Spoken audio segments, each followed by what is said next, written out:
अब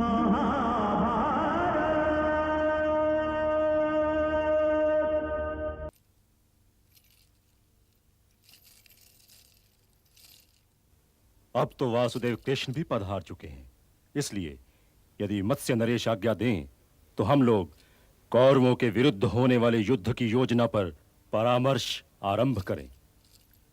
युद्ध? अभी से युद्ध के प्रश्न पर विचार करना तो उचित नहीं लगता। ये आप क्या कह रहे हैं मधुसूदन? अभी तो मैंने कुछ कहा ही नहीं धृष्टद्युम्न। हाँ, कुछ कहने जा अवश्य रहा हूं। मैं भी कौरवों और पांडवों का इतिहास जानता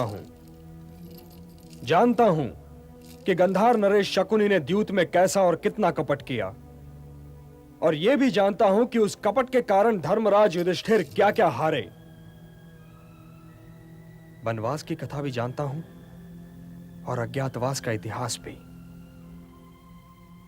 वे पांडव जो यदि चाहें तो पृथ्वी और स्वर्ग दोनों ही को जीत लें, केवल अपने पण की मर्यादा को संभाले चुपचाप वन वन भटकते रहे।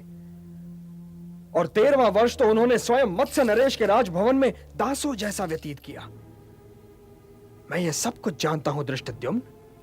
और आप फिर भी युद्ध को उचित नहीं समझते वासुदेव? युद्ध तो अंतिम चयन होता है राजकुमार, अंतिम विकल्प होता है। और अभी महाराज युधिष्ठिर ने हस्तिनापुर नरेश से यह भी नहीं कहा कि उन्होंने पण पूरा कर दिया है और इसलिए उन्हें इंद्रप्रस्थ मिल जाना चाहिए। क्या आप ये समझते हैं कि धृतराष्ट्र इनके स्वर्गीय पिता के सिंहासन पर बैठे इनकी प्रतीक्षा कर रहे हैं कि कब धर्मराज युधिष्ठिर अपना राज्य मांगे और वे इन्हें लौटा दें? मैं महाराज धृतराष्ट्र का अभिभाषक नहीं हूं नरेश। मैं तो केवल यह प्रस्ताव कर रहा हूं कि पहले महाराज युधिष्ठिर का कोई दूत वहां जाए। मैं अनुज कृष्ण से सहमत हूं। युद्ध का क्या प्रश्न है? जो कुछ भी हुआ है महाराज युधिष्ठिर के द्यूत व्यसन के कारण हुआ है। तो हम गंधार नरेश शकुनी, अंगराज कर्ण और दुर्योधन को कैसे उत्तरदायी ठहरा सकते हैं? इसलिए यही उचित है कि कोई ऐसा व्यक्ति दूत बनकर हस्तिनापुर जाए जो महाराज को युधिष्ठिर का दृष्टिकोण समझा सके, वो भी आक्रामक स्वरों में नहीं वरन नम्रता के साथ। ये रक्त संबंधियों की बात है।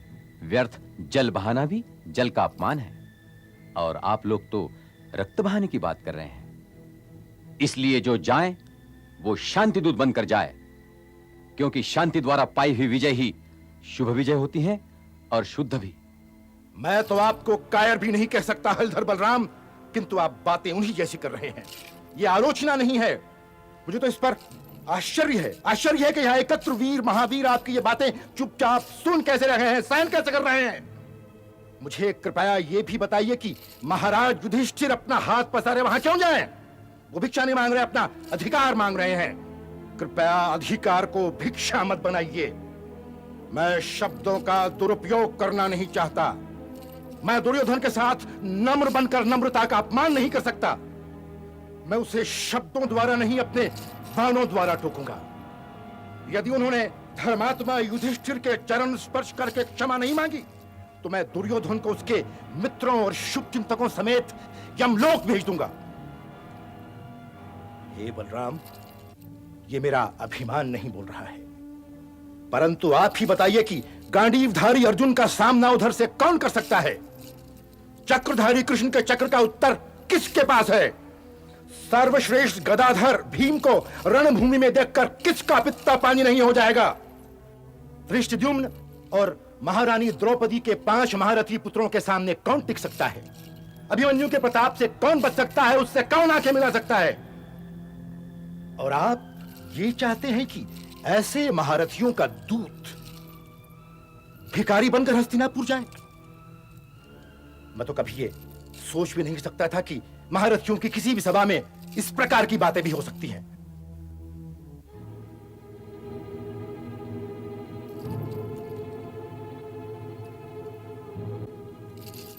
और हे हलधर, क्या आप ऐसा ही सोचते हैं कि दुर्योधन महाराज धृतराष्ट्र को इंद्रप्रस्थ लौटाने देगा? क्यों नहीं लौटाने देगा? महाराज के आदेश पर द्यूत में जीती हुई सारी पांडव संपत्ति क्या उसने एक बार लौटा नहीं दी थी?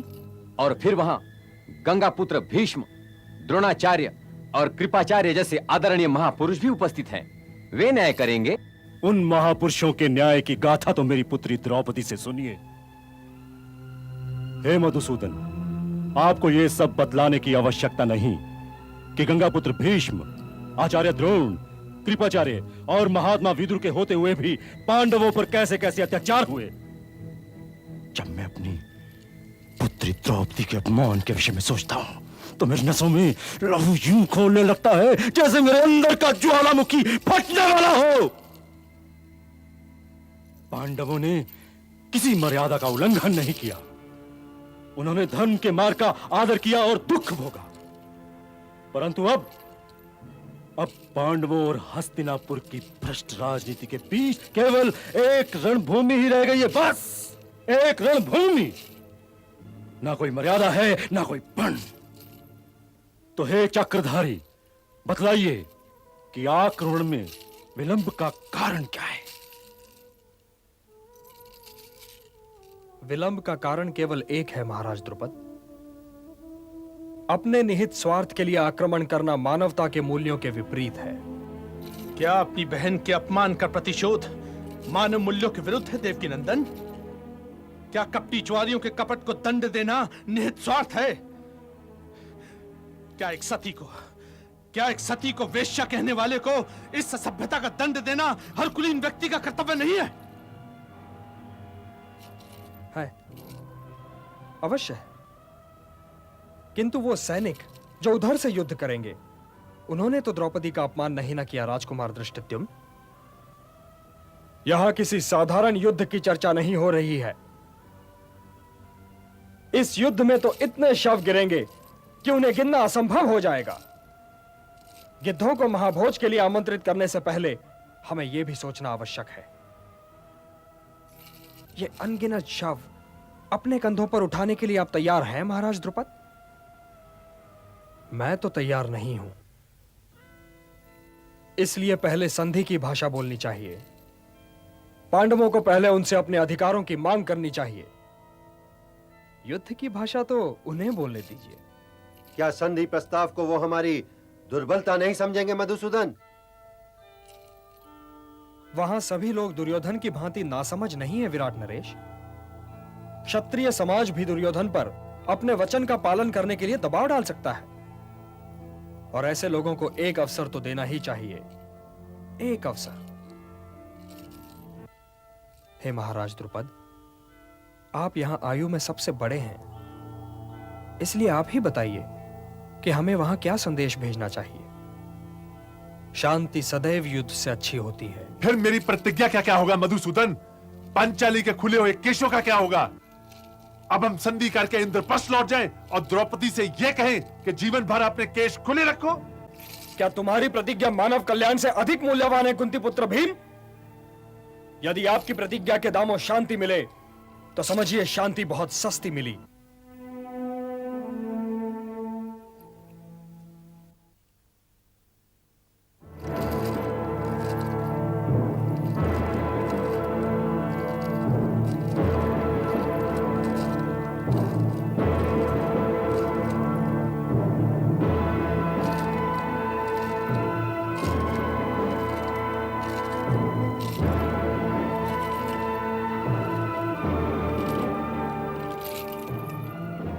तो फिर सर्वसम्मति से हम ये निर्णय ले रहे हैं कि पहले हमें महाराज धृतराष्ट्र के पास अपना एक दूत भेजना चाहिए।